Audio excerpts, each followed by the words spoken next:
एक और आजादी का अमृत महोत्सव तो दूसरी ओर सड़क के अभाव में चली गई एक और जान। रीवा की यह तस्वीर व्यवस्था से पूछ रही बड़ा सवाल। नमस्कार, आप देख रहे हैं टीवी फर्स्ट, मैं हूं अमरीश शर्मा। एक और देश आजादी का अमृत महोत्सव मना रहा है और विकसित भारत का संकल्प दोहरा रहा है।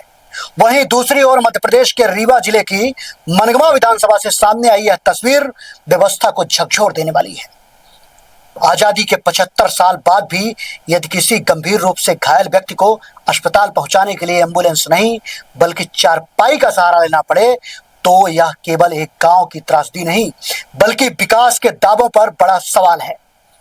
जानकारी के अनुसार ग्राम पंचायत नदना उर्फ टिहिया के ग्राम करावदह निवासी राम कली रावत पति स्वर्गीय राम स्वयंवर रावत आकाशीय बिजली की चपेट में आ गई। गांव तक सड़क नहीं होने के कारण एम्बुलेंस मौके पर तक नहीं पहुंच सकी। मजबूरी में परिजनों ने उसको खाट में लिटाकर 2 किलोमीटर पैदल अस्पताल ले जाने का प्रयास किया। बताया जा रहा है कि अस्पताल पहुंचने में हुई देरी के कारण महिला की मौत हो गई। ग्रामीणों का आरोप है कि इस ग्राम पंचायत में सड़क निर्माण के लिए विधायक निधि से 5 लाख रुपए स्वीकृत किए गए थे। यदि यह दावा सही है तो सबसे बड़ा सवाल है कि सड़क आखिर बनी कहां? यदि राशि खर्च हुई तो उसका भौतिक सत्यापन किसने किया? क्या सड़क नहीं बनी तो जिम्मेदार कौन है? इन आरोपों की स्वतंत्र जांच आवश्यक है। विधायक और सांसद अपनी निधि से विकास कार्यों के लिए राशि स्वीकृत कर देते हैं, लेकिन क्या उनकी जिम्मेदारी केवल चेक जारी करने तक सीमित रहती है? क्या उन्होंने कभी यह जानने की कोशिश की कि जिन कार्यों के लिए जनता का पैसा दिया गया वे वास्तव में धरातल पर पूरे हुए या नहीं? यह घटना एक और गंभीर प्रश्न खड़ा करती है। क्या कहीं कमीशन खोरी की आड़ में विकास कार्यों की बलि तो नहीं चढ़ाई जा रही?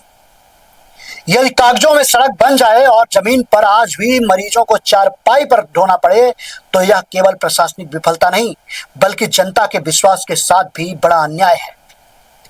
एक ओर आजादी का अमृत महोत्सव और विकसित भारत के दावे, दूसरी ओर सड़क के अभाव में दम तोड़ती जिंदगियां।